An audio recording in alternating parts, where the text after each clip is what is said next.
When we look at where we're at currently in the U.S. Political environment, if you will, there is this excessive attachment to greed and things that really aren't of consequence in our lives.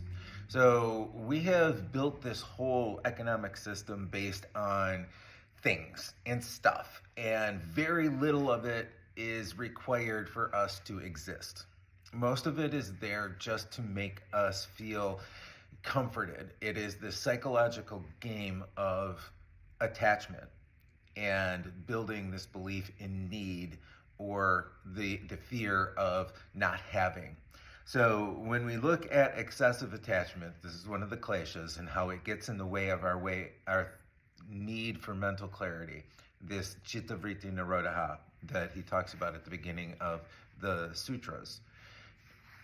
The idea of excessive attachment is the idea of capitalism.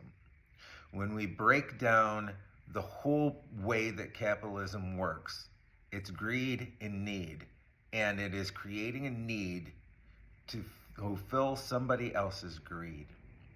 So when we start to look at why we want things, why we are attached to things, we start to break this down on the most basic level, we start to see the psychological manipulation we've had since we were children. So much of what we learn throughout life is necessary for us to exist in society. But as we get to the point that we can start to inquire who we are and why we are, this all starts to fall away. This is the object of yoga. Hopefully this helps. Namaste.